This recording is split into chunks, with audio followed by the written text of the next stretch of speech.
is really a mama's boy.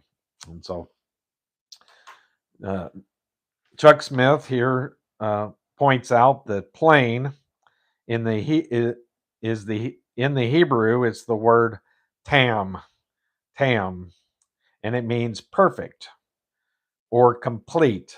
And so God does not put him down, and we should not put him down.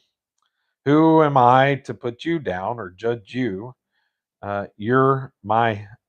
You're not my servant. You're God's servant, and He will judge you. And so he points that out.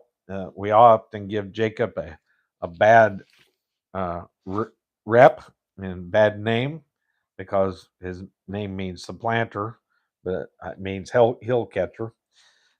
And so trickster, shyster, we often think of him in those terms, but maybe we should give him the benefit of the doubt. Maybe he was plain because he was ordinary, boring.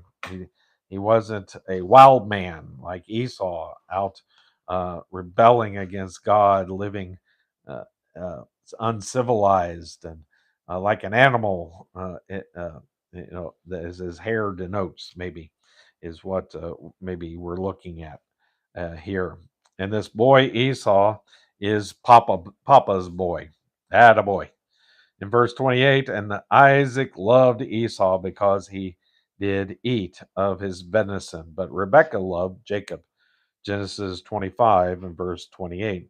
Here is the problem in the home. You feel that under these circumstances, they are going to have trouble, and they are. When one parent is partial to one child and the other parent is partial to the other child, you have trouble. That is exactly what took place here. Isaac loved him because he ate of his venison.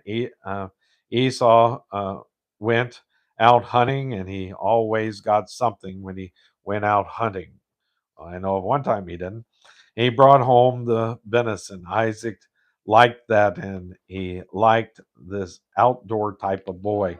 Rebecca loved Jacob because he was a mama's boy. As I have said before, at this juncture, the boy Esau is much more attractive than Jacob. He seems to be more a wholesome boy. The boy Jacob is cunning. He tries to be clever. The fact of the matter is that he doesn't mind stooping to do things that are absolutely wrong, and God will deal with him for this. The interesting thing is that although Esau was very attractive on the outside, down underneath he really had no capacity for God whatsoever. If ever there was a man in the world, he is that man. He is just a physical man, and that is all. I've heard him described a man's man, a hunter. That is all that he lived for. Down underneath in Jacob, there was a desire for the things that are spiritual.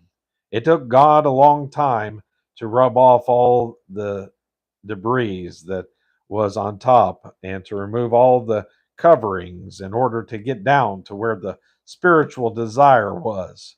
But he finally did it. Before we are through with our study on Jacob, and his story goes almost all the way through the book of Genesis. We will see that he was God's man all along, although he didn't demonstrate it until late in life. Now we are told of an incident which took place in the home. You can well understand that the uh, partiality shown by both father and mother would cause difficulty and conflict. It could not be called a happy home. So, as we look at Chuck Smith, just points out in verse 28, that venison is no reason to love someone. And that's a sad statement that we have here in the Bible. That concludes that section. Now we're going to move on to section